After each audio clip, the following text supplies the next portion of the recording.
Selamat siang adik-adik. Bagaimana kabar hari ini? Baik. Oke, baik. Semuanya sehat. Mari kita buka di buku bab 2 mengenai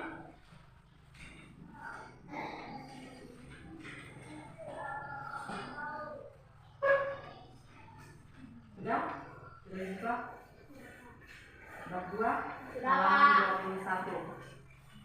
Yang di situ halaman bab 1 mengenai norma dan undang-undang dasar negara Republik Indonesia tahun 1945. Nah, sebelumnya di sini sudah pernah belajar ini kan? Sudah. Pasti sudah tahu materinya? Sudah. Oke, baik. Kita lihat di situ kotak konsep ada terbagi 1, 2, 3, 4, 5. Ada terbagi 5 poin-poin penjelasan terpenting di dalam norma dan undang-undang negara Republik Indonesia tahun 1945. Kita lihat bagian A, norma masyarakat.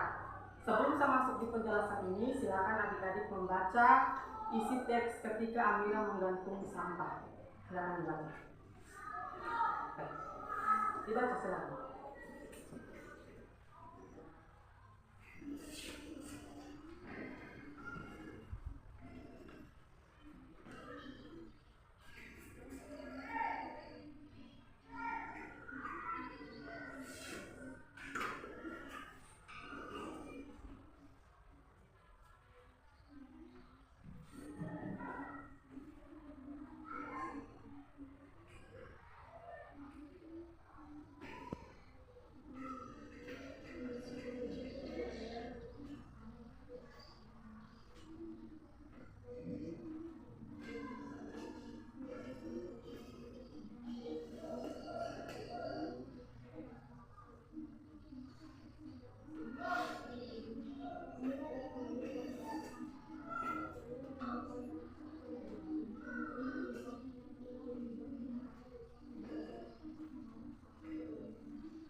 Apakah di sini adik-adik siap mengikuti Amira tentang soal sampah? Siap.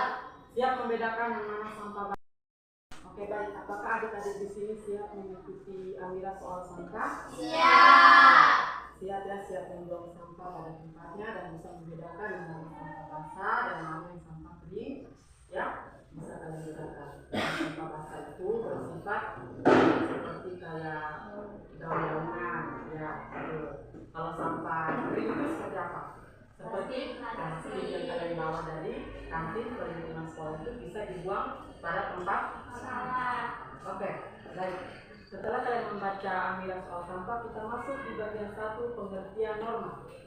Di situ yang dimana di situ menjelaskan bagian 1 pengertian norma. Norma merupakan aturan untuk menata kehidupan manusia di dalam masyarakat. Jadi norma itu merupakan aturan untuk kehidupan manusia di dalam masyarakat. Kan sudah dibilang kalau tidak ada norma di dalam masyarakat berarti manusia tidak saling hidup rukun. Nah, kemudian menurut Kamus Besar Bahasa Indonesia KBBI, norma adalah aturan atau ketentuan yang mengikat warga kelompok dalam masyarakat.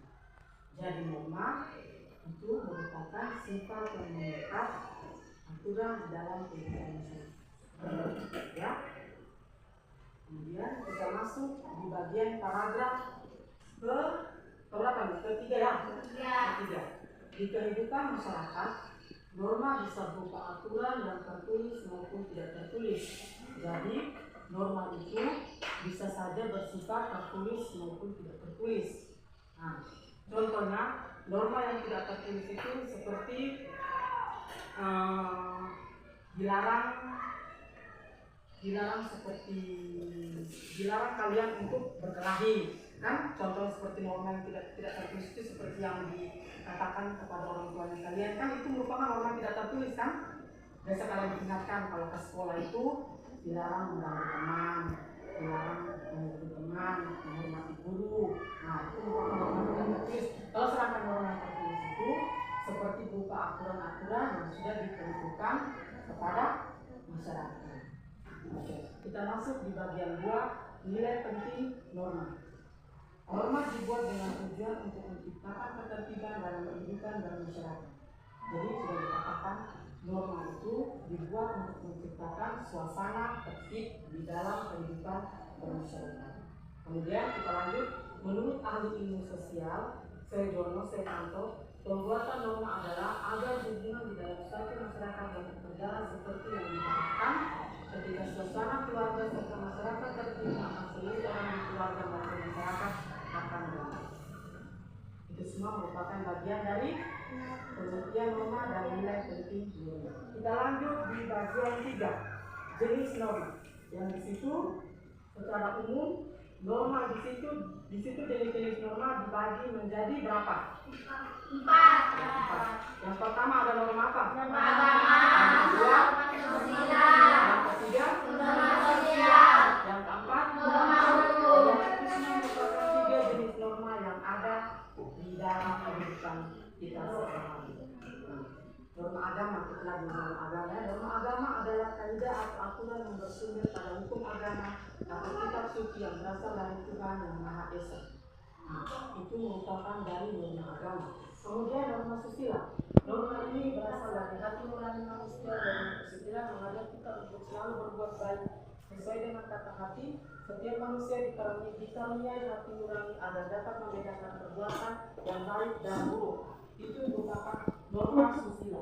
Kemudian norma sosial. Norma sosial atau kesopanan bersumber dari tata krama atau kebiasaan masyarakat. Ya, mungkin kita bagian 3 jenis norma itu kita sudah tahu bersama ya. Kita masuk di bagian 4. Itu bagian 4, norma dan nilai-nilai Pancasila. Yang di situ bagian A ada norma, bagian B norma, bagian 3 bagian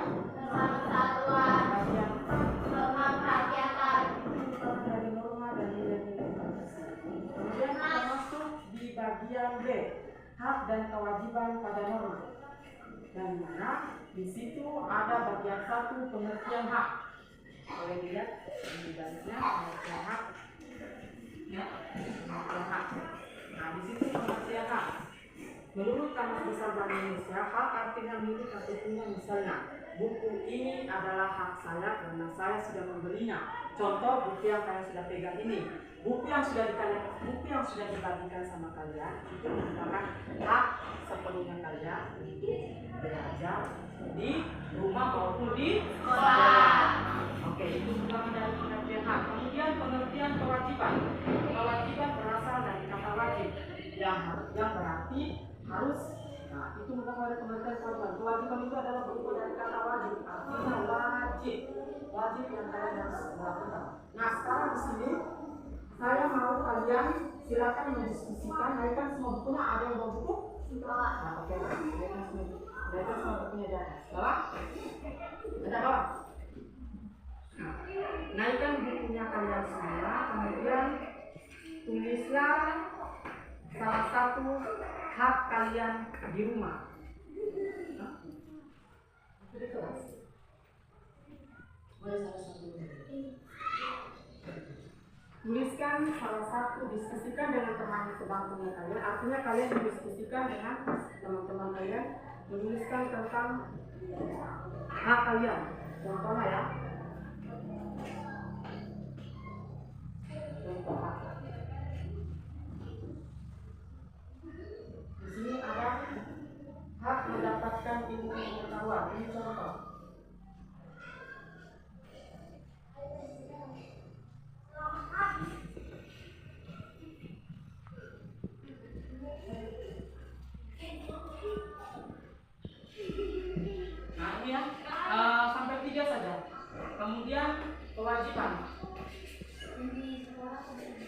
Ini kita mendapatkan ilmu pengetahuan ini di sekolah. Toh? Nah, kalau kewajiban di rumah.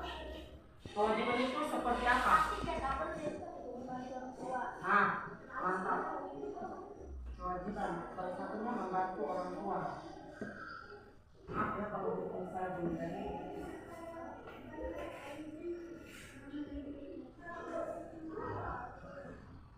Oke, silakan ditulis. Diskusikan dengan teman-teman kalian. Diskusikan. Melakukan seseorang dari guru. Oke. Jadi kedua untuk dilakukan.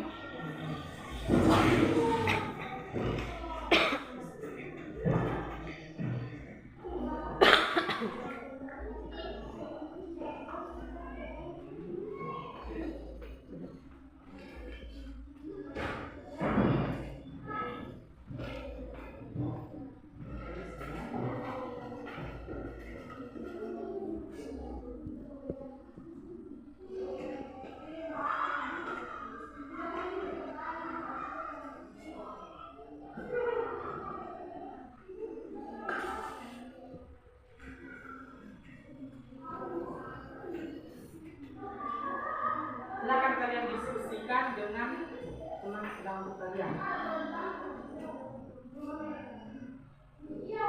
Kan sudah ada hak mendapatkan ilmu pengetahuan, hak untuk di sekolah kalian, hak untuk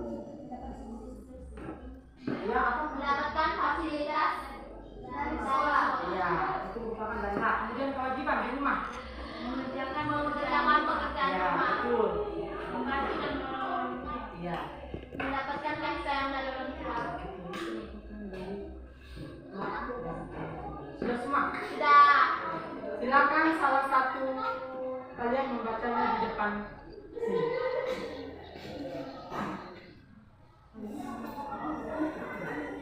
Boleh dua orang, silakan. Mau siapa? Silakan.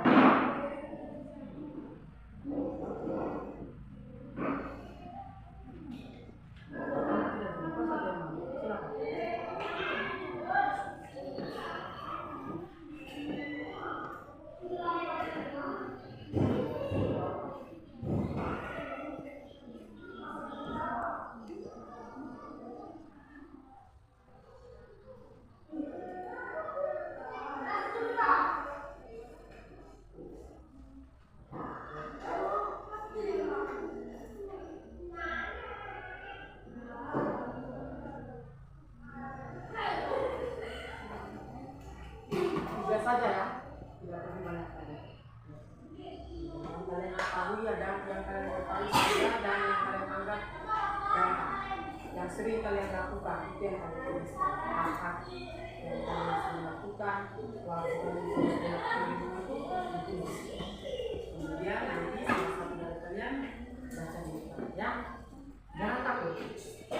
Di sini kita masih sama-sama.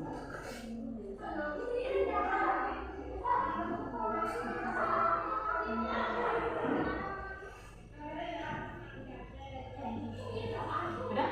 Silakan.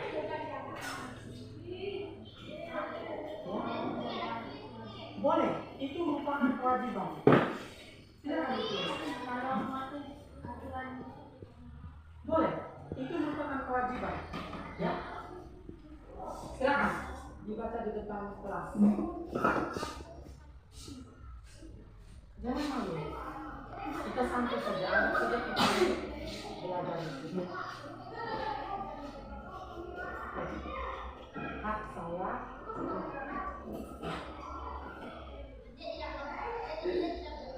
Saya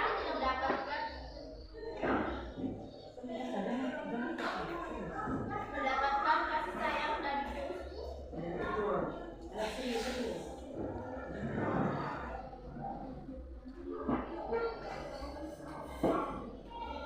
hak mendapatkan fasilitas sekolah, hak mendapatkan ilmu, kewajiban membantu orang tua, menjaga adik, mengerjakan pekerjaan rumah.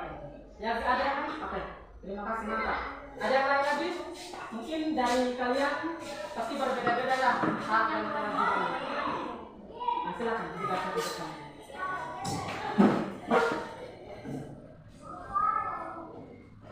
Baik, saya akan membacakan kewajiban kita sebagai anak ini. 1. Membantu dan menolong orang tua. 2. Mengerjakan segala pekerjaan rumah yang diberi oleh orang tua. 3. Mematuhi aturan. Oke, semua kita beri tepuk tangan dulu. Merupakan hak dan kewajiban yang kalian tulis di kertas itu tolong dilaksanakan di rumahnya ya. Kalian belajar sekarang ini kalian akan ujian penentuan dengan kelas. Mana yang sudah dijelaskan sama Bu Fitri di lapangan, di dalam kurikulum mereka itu tetap ada yang namanya tunggal atau tidak terbatas ya. Jadi kalian harus belajar bagus-bagus untuk bisa mendapatkan nilai yang maksimal. Oke, kita masuk di bagian C. Undang-Undang Negara Republik Indonesia tahun 1945 sebagai dasar hukum tertulis negara. Di situ kita lihat bagian 1, karunia dasar hukum tertulis. Nah, kenapa dikatakan dasar hukum tertulis? Pasti kalian pasti menyadari betapa banyak aturan yang dimiliki oleh negara untuk mengatur bersama. Jadi, dasar hukum tertulis itu sudah banyak mengatur kehidupan masyarakat. Dikatakan bahwa iya, karena sekarang itu kebanyakan manusia itu melanggar istilah dan kebanyakan sekarang kasus-kasus penjara di mana dikatakan perlunya dasar hukum tertulis. Di situ kita lihat di situ ada gambar pohon. Nah, di gambar pohon itu menjelaskan peraturan daerah provinsi, peraturan daerah kabupaten atau kota. Yang dikatakan peraturan daerah provinsi itu seperti peraturan yang sudah dikeluarkan dari pusat, ya. Kalau peraturan daerah kabupaten itu seperti peraturan yang dikeluarkan dari bupati. Contohnya itu peraturan yang sekarang ya, yang kebanyakan menteri kawasan itu kan sudah diresmikan dari peraturan kabupaten, sudah dikeluarkan dari kabupaten. Jadi sekarang itu mungkin sudah keluar orang mencuri kelas saya. Kemudian undang-undang peraturan pemerintah mengganti peraturan presiden. Nah, undang-undang peraturan pemerintah itu mengganti undang-undang peraturan pemerintah peraturan presiden. Nah, itu semua merupakan dari undang-undang peraturan pemerintah yang mana undang-undang peraturan pemerintah itu sudah diganti dengan peraturan presiden. Kemudian kita lihat yang kedua, undang-undang sebagai dasar hukum tertulis. Maka di paragraf sini ya, paragraf ini maka di tahun 1945 para pemimpin bangsa pun menyusun dasar hukum tertulis tersebut berdasarkan Pancasila. Ya, jadi para pemimpin bangsa pun sibuk menyusun dasar hukum tertulis yang berdasarkan Pancasila. Seperti nilai Pancasila itu ada yang tahu nilai Pancasila pertama itu apa? Ya, silakan. Ya, Ketuhanan yang Maha Esa. Ketuhanan yang Maha Esa itu artinya untuk mengatur kehidupan kita. Nah, kalau kita tidak hidup tidak didasar Tuhan, mungkin manusia itu sudah berbuat sembarangan melakukan yang tidak perlu disebutkan. Pasti kalian sudah jelas dan tahu. Kemudian perumusan Undang-Undang Dasar Republik Indonesia tahun 1945 bagian 1 D perumusan Undang-Undang Dasar Undang-Undang